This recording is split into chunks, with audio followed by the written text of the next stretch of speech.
കോഴിക്കോട് തടമ്പാട്ടുതാഴത്തെ വയോധിക സഹോദരിമാരുടെ മരണം കൊലപാതകം. ഇരുവരെയും കഴുത്ത് ഞെരിച്ച് കൊലപ്പെടുത്തുകയായിരുന്നുവെന്ന് പോസ്റ്റ്മോർട്ടം റിപ്പോർട്ടിൽ പറയുന്നു. കാരിക്കാക്കുളം ഫ്ലോറിക്കൽ ഹിൽ റോഡിലെ വീട്ടിലാണ് സ്ത്രീകളുടെ മൃതദേഹം കണ്ടെത്തിയത്.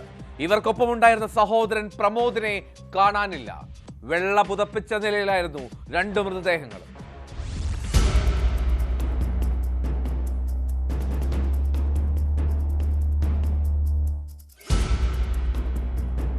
കോഴിക്കോട് തടമ്പാട്ടുതാഴം ഫ്ലോറിക്കൻ റോഡിലാണ് വയോധികരായ സഹോദരിമാരെ മരിച്ച നിലയിൽ കണ്ടെത്തിയത്.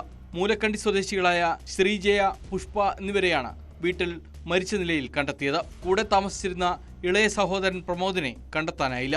പുലർച്ചെ 5 മണിയോടെ സഹോദരൻ ഒരു സുഹൃത്തിനെ വിളിച്ച സഹോദരിമാർ മരിച്ച വിവരം അറിയിക്കുകയായിരുന്നു. പിന്നീട് നാട്ടുകാർ പരിശോധിച്ചപ്പോഴാണ് 2 മുറികളിലായി മരിച്ച നിലയിൽ വെള്ള പുതച്ച നിലയിൽ സ്ത്രീകളെ കണ്ടെത്തിയത്. മരണവിവരം സുഹൃത്തിനെ വിളിച്ച് അറിയിച്ച പ്രമോദ ഈ സമയം വീട്ടിൽ ഇല്ലായിരുന്നു.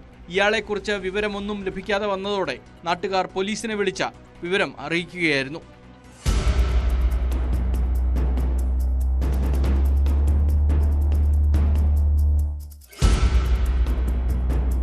പ്രദീപും ശ്രീജയും പുഷ്പയും കഴിഞ്ഞ 3 വർഷമായി തടമ്പാട്ട് താഴത്തെ വാടക വീട്ടിലാണ് താമസിച്ചിരുന്നത്.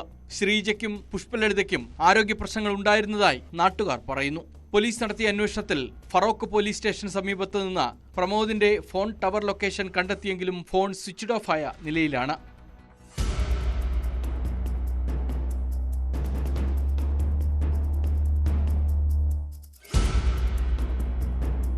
ന്യൂസ് 18 കോഴിക്കോട്. സമൂഹമാധ്യമ